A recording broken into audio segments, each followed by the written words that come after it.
Hey Peyton, nice to see you again on this beautiful day. And this time with a quote by Adyashanti. The biggest embrace you'll ever make is the full, absolute, and complete embrace of your humanity, exactly as it is. So, how does this biggest of embraces feel like to you? Good to be back with you, my friend. Yeah, this is a great quote. And it's so important and so easy to get the wrong message on this. There's some part of our cultural conditioning that feels like the morally right thing to do to be really hard on ourselves, to judge ourselves, to hate certain parts of ourselves that fall short. But the truth is that unity and love and connectedness with spirit and with a greater sense of wholeness in this life and of our ability to be our best self. It starts with a full embrace of reality. It starts with fully aligning with reality, given that our human self is always a part of our reality. We have this bag of bones here, this psychology, this 3 pounds of meat that's in between our ears, and this body mind physiological system that is literally a primate. We're actually an animal walking around here. And we have, because of that, immense limitations. We have ups and downs. We have pros and cons. Our strengths contain with them an other side, which is a weakness when it gets out of balance. The things that make us the most uniquely ourselves, the very source of our greatest unique gifts as humans, also carry with them certain frustrations, certain inabilities, certain ways that we get carried away. And all of this is part of one big picture. And if we're caught up in secretly despising certain little pieces of ourselves, first of all, it doesn't actually help. It doesn't actually work. What you resist persists, including in our own habits, in our own ways of being. But more importantly, saying that I don't love myself exactly as I am, saying that I'm not good enough exactly as I am, saying that I despise some part of myself as it is. This cuts us off. This cuts us off from the divine. This cuts us off from the source. This is the separation from God that so many of us feel in our lives, or separation from the creative source or from our own awareness. This is what divides our mind. These judgments are not actually the foundation of a healthy life where we can be our best self for those around us. And when Jesus says, "Judge not lest you be judged," which is an idea that's been repeated throughout Eastern and Western traditions, there's two sides of this. Is one, don't judge other people because that will lead to you judging yourself. But the reciprocal is also true. This is a divine or spiritual law. And when we judge ourselves, we are going to project that judgment on others. It will show up as vehement anger that is fueled by this secret, repressed, hidden judgment of ourselves. And so the best way to show up for other people and for the world with love, with acceptance, with wholeness, with forgiveness, with openness, with creativity, and with flow is to first make a whole peace with who we are, how we've shown up, with the past exactly as it is, with the present exactly as it is. And yes, with intention. We don't have to get rid of any of our intention to continue to grow, continue to heal, to show up better next time, to learn from our experiences, and to walk our path trying to be the best version of ourselves. We don't have to get rid of any of that in order to relinquish and surrender this, once again, heavily societally conditioned habit of self-castigation, self-judgment, and really this cutting ourselves off from the already available self-love that is natural, that is our birthright, that is rightful, and that is what is meant for us. And so, first coming back to this embrace of our whole humanity as it is, warts and all, pros and cons, given that we're guaranteed to not be perfect. We're guaranteed to have things in our past that we regret. We're guaranteed to have made mistakes. We're guaranteed to not be completely perfect, idealized anythings because we're animals, we're primates, we're humans, and we're trying our best bumbling around in this life. If we can make peace with all of that and recognize all of that and not deny all of that and need some fantasy that we're perfect or that we're superhuman or whatever, if we can let go of the need to be perfect and instead come to an embrace of reality, come to an open view of reality, including exactly as we are, from that point of peace and alignment with what is here now, with who we are, then we have the potential for openness, for exploration, and for showing up as our best and most loving self for others and in the world. Mhm. How do you think about this and even the way that we can be very well intentioned in our self judgment? We can be very well intentioned in the way that we cut ourselves off and do not love ourselves. Given all of that, what is a good mindset around embracing our humanity exactly as it is? But I think a mindset which supports us in our approach to connect with people we love, with ourselves, with our surroundings, with the universe as a whole, this deep intrinsic wish that we want to connect, we want to merge with everything, but also individuate ourselves, like be an individuum and do our stuff and develop ourselves from our core. It's always this dance between individuation and wanting to merge again, and then trying to redefine yourself again. So it's this biggest embrace is not only the embrace of what is already there, how you are, how imperfect we are as humans, because we are just humans, you know. We just evolved like anything else, and therefore we have the similar traits, different traits, but similar. Then we might as well just accept ourselves as we are, because it is the reality like it is. And if we want to deal with ourselves and improve ourselves, then we better embrace the reality how it is, because then we can find the levers which really have an effect on how we can change, have an effect on how our habits are, have an effect of how our style of communicating with others is. And is it to connect? Is it with control? And from there on, does it serve our deepest, thickest desires of being in connection, but also individuating and redefining yourself when it's time for that? So I love how you framed it as well, like what you resist persists. We can do the same with ourselves. If we resist our parts that we do want to really change, because it's not a good habit to smoke a cigarette. It's not a good habit to have thoughts which go darker at night. It's not a good habit to indulge in them and so on. Sometimes it's part of life. We are just imperfect creatures with their own rhythms, their own day and night rhythms, you know? There's like, this is part of life, and we can embrace it and deal with it in a way that refocuses us on our biggest desire and how we reach it, of how to connect, how to redefine ourselves, and how to dance this dance. This is totally imperfect but beautiful. So I also like the idea which Alan Watts reshared, that in life it's not about reaching a point in life where you say, now I'm done, now I'm finished, Mm-hmm. now it's just perfect as it is. Same in a concert, it's not about reaching the end of the musical piece.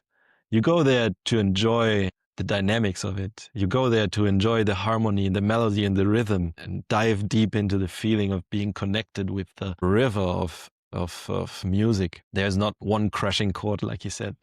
It's the musical piece, the rhythm and the melody that we can either create for ourselves, or we can curate and see, this is what I like, this is what I don't like. So I might as well just move more towards exposing myself to the melodies that I really like. So it's like this agency you get back in choosing how you want to develop, how you want to, with intention, move on.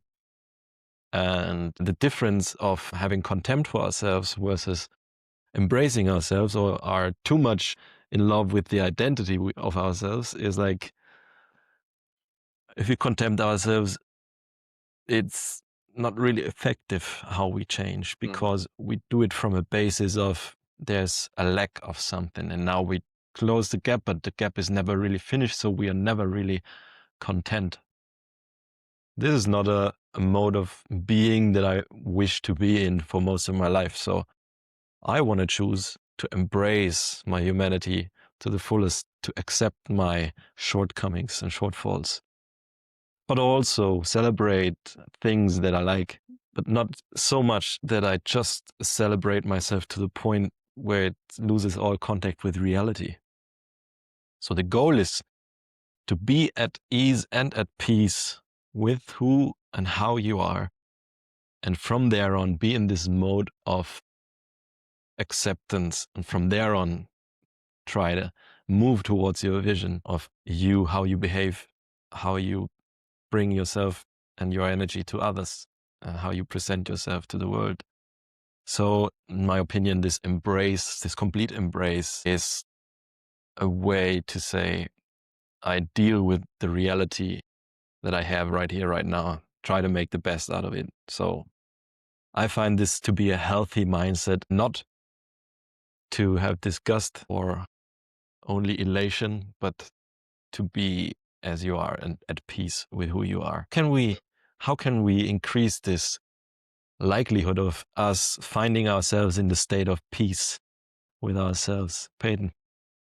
This is a great question. And I go to the via negativa about this, because truly this feeling of peace, this feeling of oneness, acceptance, wholeness, and divine love is not something that we can manufacture and create as human beings. It's more about creating the conditions, finding and identifying what gets in the way, and being discerning about what are we doing that is cutting us off from the source. This is our natural state that we lose touch with completely, that slowly, gradually, by removing, we can allow back in, or we can allow the flow to open back up, a flow that we do not create or originate.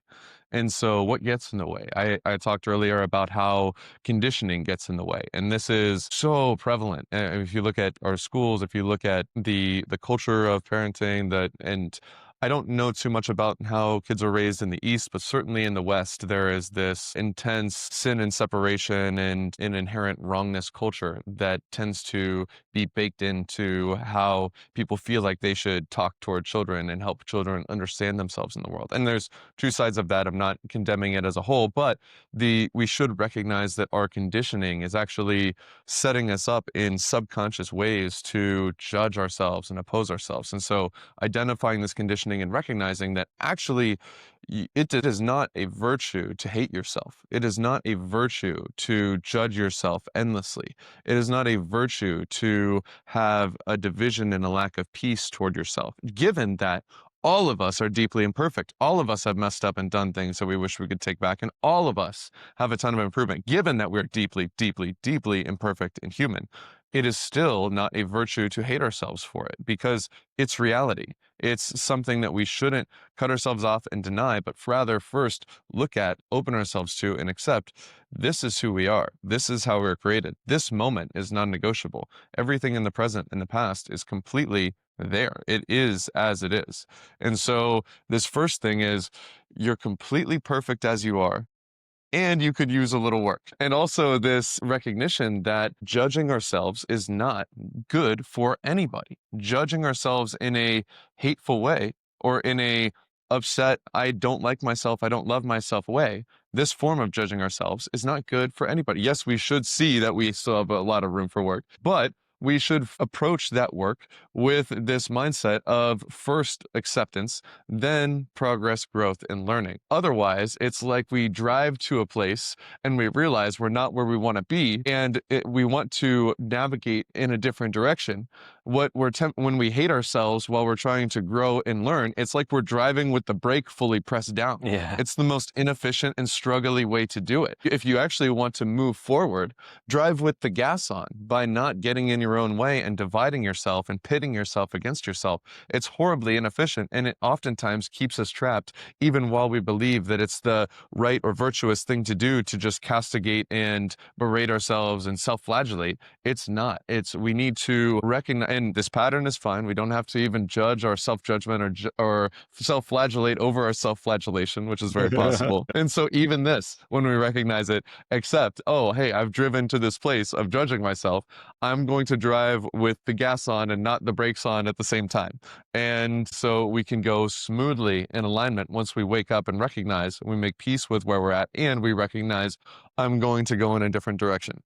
Another aspect of how do we get in our way, what causes us to be unable to accept our imperfect human nature? What causes us to be unable to make peace with the fact that we're not superhuman, perfect, all things at all times? We don't show up in the most epic superhero way in every moment of our life. Why is it so hard for us to make peace with that? Well, a part of it is if we are trying to grasp on or have an attachment to some self-image or to some self-narrative or even external image of how we want to appear. And there's this wise quote from a character called Uncle Iroh where he goes, "Pride is not the opposite of shame, Prince Zuko, but its source."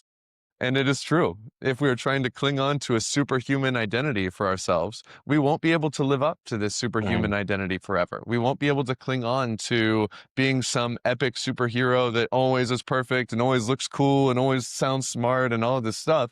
If we try to grasp on to seeming like this and we don't treat ourselves, in the words of Johannes, like a potato, then we are going to fall short of our own idealized image that was never attainable. And this hyper perfect expectation of ourselves, or this hyper clinging to a perfected superhero self-image, this is a premeditated disagreement with reality because we're not going to live up to it forever. And so just give it up. Just recognize that we're going to be awesome sometimes, and we're going to very much not be awesome sometimes. And over time, we're going to try to learn from when we're very much not awesome, and we're going to try to grow, and we're going to try to bring more awareness into the cause and effect, and we're going to try to respond with more wisdom in the moment. But all of this is a part of the whole big picture. We can't separate out this mistake that we made in the past because it's all one big picture. We can't look at reality and pluck one thing out and change this one thing or whatever. That's not how reality works. Reality is this one big flow, including all of our body-mind system within it.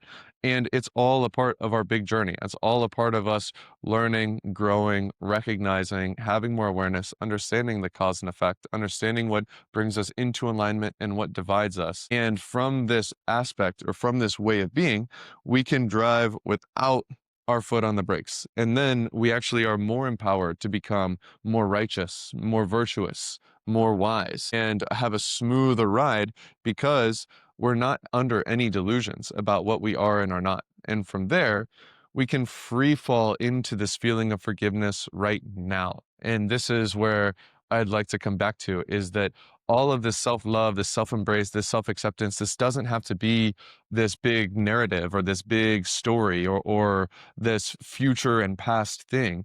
The first and foremost foundation for this love, this self-love, acceptance, this full feeling, this experience of forgiveness and absolution, this feeling of being able to embrace ourselves exactly as we are, it is now.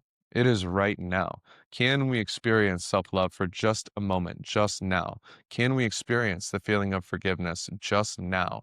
Can we make peace with who we are, with how we are, with everything about reality from the inside and from the outside right now for just a moment? In this moment, can we feel that peace? Can we feel that alignment? Can we accept grace? Can we accept this feeling of wholeness, completeness, okayness as it is, given the messiness and the grayness of the whole big picture right now?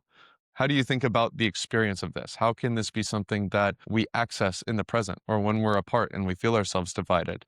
How do we come back to this alignment, this embrace of our humanity exactly as it is right now? It's a great question, and I was thinking about which times in my life resulted in like this complete embrace, this complete connectedness with the moment and with myself, and this okayness with what is. And almost always has been these mystical experiences where I either was in nature, experiencing nature to a very high degree, to a mystical degree even, and feeling the connection in my being part of the whole and not an individuation, like merging with everything.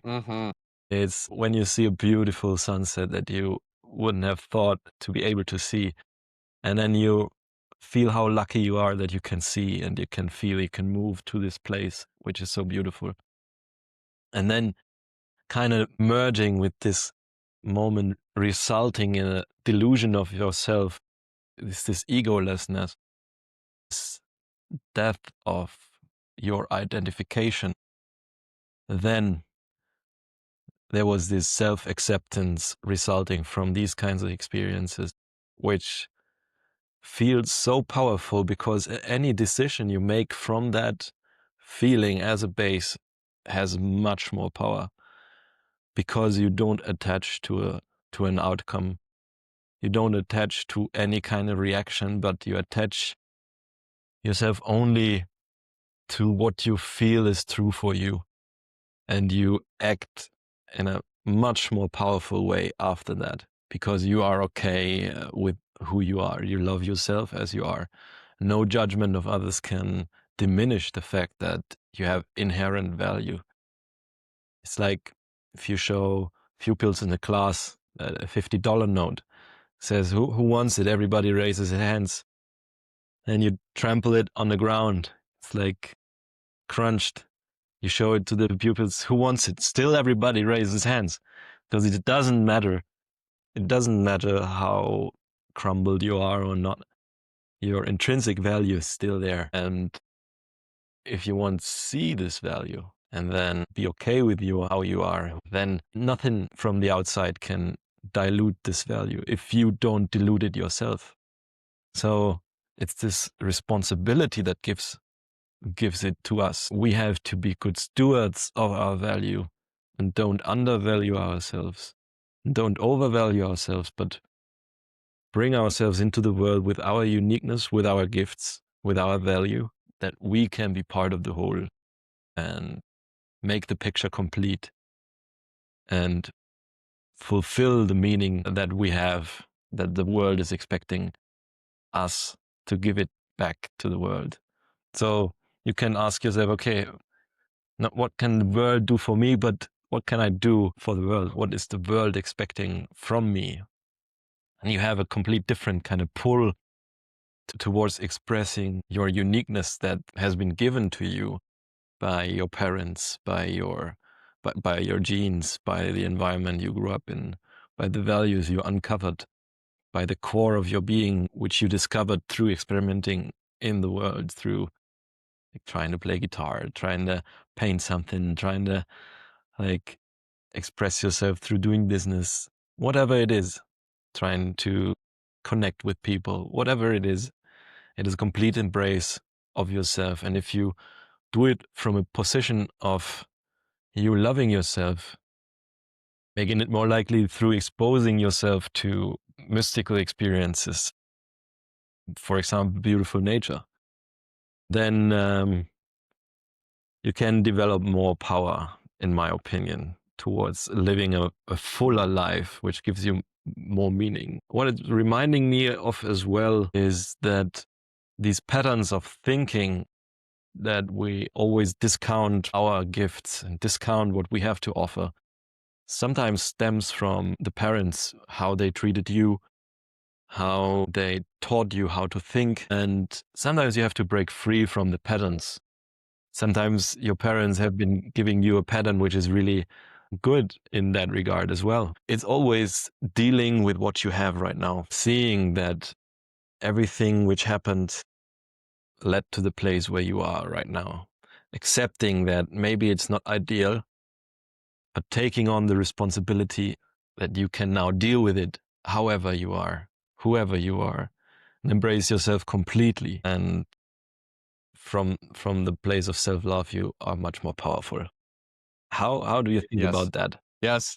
Well, what I keep coming back to when you say these mystical experiences, this unity experience, when we talk about this feeling of full forgiveness, this feeling of absolution, this feeling of complete divine letting go and allowing ourselves to open to this free fall through our patterns and webs and ways of being, this free fall through necessarily our own grudges that we're tempted to hold against others, our own judgments that we have against others. These, as a spiritual principle, as an experiment, as an empirical claim that I'm making, see if you feel fully embracing of yourself and fully self-forgiving while you're holding grudges and judgments towards others. You will not.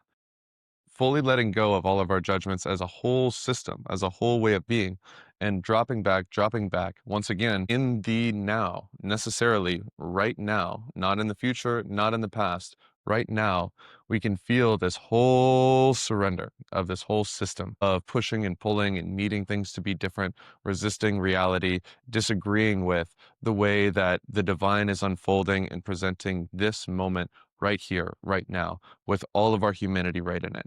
And so in this moment, can I fully trust? In this moment, can I fully surrender everything that I wish was different? In this moment, can I fully love everything that appears as one big wholeness, myself included, my body, mind system included, everything around me in the way that the two are flowing together, everything in the past, which is truly just a memory and a thought that is appearing right now, everything that's in the future that is just a fantasy projection that I'm putting over the now. All of this whole appearance, this one big gestalt dancing in front of us, made of the light, inseparable. Can I drop back, look at this all, and realize that I don't have to judge any of this. I don't have to disagree with any of this. I can unilaterally surrender, and it can only happen from my side. All of this going on will not surrender to my demands. This can only happen from my end. Can I let go of my struggle against the way that everything is? Can I let go of my struggle against the way that I wish I could change this in that aspect? I wish this or that in the past were different, whatever. Can I unilaterally surrender of that and feel that, connect with that in my whole body right now for just a moment, just in this breath? Can I feel that? Can I let it in? Can I allow it? Can I open myself to the absolution, to the forgiveness, and to the life that is already available just for a moment? Just for a moment, can I allow that in? And this is my intention for out of all of this is really remembering that this is not an idea. This is not meant to remain just an idea and a concept of allowing ourselves or accepting ourselves. This is meant to be something that we experience. This is meant to be a spring that flows through us. This is meant to be something that we drink from. This is meant to be something that we taste and we feel. It should feel like something in our body to feel complete surrender. It should feel like something in our body to feel complete forgiveness. It should feel like something in our body to feel love, not just our body, of course, but our whole system, our whole being should be allowed to be permeated with this wordless faith, this wordless letting go, this wordless surrender, dropping back and recognizing the peace with all of this. The peace because we have for a moment stopped fighting against what we cannot control, stopped fighting against what is already here, that we have no successful basis in disagreeing with. Can we just allow ourselves to align with the divine unfolding of reality, which absolutely necessitates aligning with the way that the divine unfolding is happening throughout our whole system? Everything is what it is. Everything is already here. Can everything be enough for just a moment? And this experience, this glimpse, this recognition of what's already available for us, this grace that is already here for us to feel, for us to taste, for us to experience, this is the practice that I'm looking to cultivate just in these tiny moments. Just when I recognize, can I just wake up? Can I feel? Can I reset? And so that's my intention that I'm looking to bring into this week, to just sprinkle in these little moments of unilateral surrender into my life, to feel the love for myself, to feel a full embrace of my whole imperfect humanity, with the pros and cons all there, with the intention to grow, with the intention to learn. But can I embrace now, right now? How about you? What are your intentions for this week, my friend? Well, copy that. Yeah, life is definitely an emotional experience. And you see, like in your family, it's not everything is like just perfect. Sometimes we have emotions. Sometimes we have the whole rainbow of emotions. And sometimes in our interactions, we also have that. We can just embrace this imperfectness of ourselves and this imperfection and just say, okay, is this already enough? This is enough. And we don't have to sweat the small stuff. And it's everything small stuff. And we might as well just remember why we're here for. We came here for love, for what else, you know? And just be kind towards each other. Don't hold grudges or contempt. Just accept our imperfection. And we are already enough. We don't have to change whatever. We just can accept ourselves. And also from this basis on, from this basis of acceptance, developing ourselves to grow towards someone who loves more, maybe, to someone who connects better in a higher quality manner and accepts our imperfections and that we are already enough.